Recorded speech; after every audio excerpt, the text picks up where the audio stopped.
Mwanangu soma. Tena soma kwa bidii sana. Maana maisha sasa ni magumu. Achana na wanaume, achana na marafiki. Kaa kwa kutulia mwanangu. Shika kitabu soma. Kama unavyojua, mimi ndo baba, mimi ndo mama. Natoka ule mwanangu. Babako kama hivyo unavyomuona. Akirudi mkono mtupu, akitoka mkono mtupu. Hana maisha. Ana miezi minne huko ndani. Tuamlisha sisi, tuambalisha sisi, tujua kila kitu sisi. Kwa mwanangu jitahidi sana. Achana na kila kitu cha nje. Soma kwa bidii. Mimi ndo nakutegemea. Sisi unanielewa vizuri? Sawa mama, nimekuelewa. Maneno yote uliniambia nimekuelewa. Na pia kuhusu baba, mimi pia nilikuwa naumia, sio wewe tu.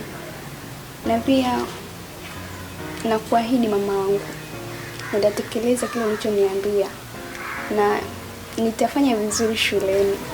Odiye.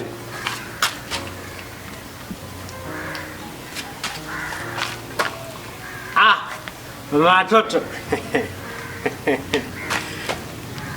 Samahani mke wangu.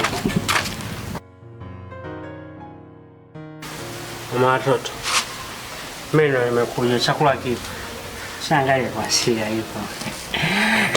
Mtoto wangu mwenyewe nimekuja. Hicho ndio kitu gani jamani mume wangu? Jua kali hivi kabisa mrudi leo. Hicho ndio maana hadi kitu gani mimi tunachofanya leo? Samehe mke wangu. Shetani tu amenipitia some. Samehe sana. Nishakuchoka mwanangu. Nishakuchoka kabisa. Hivi mdogo wangu una akili kweli wewe? Muda wa kutumia kutafuta pesa, wewe unautumia kunywea pombe. Hebu angalia sasa, ni miezi mitatu haukuwa na kazi. Mwanamke ndo anakusaidia. Unataka upate mwanamke wa design gani wewe? Unataka upate mwanamke wa design gani? Kuna wenzako wanatafuta wanawake wa design hii na hawawapati.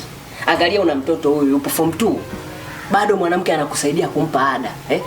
Wewe kitu gani unatoa? Unakuja umelewa saa hizi. Unataka usaidiwe nini? Kama sio kujizalilisha.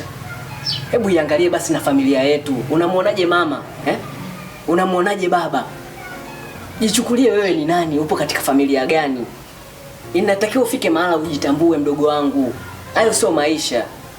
Huo ni utopolo. Na kama hautobadilika mdogo wangu, huyu mwanamke atakuchapia.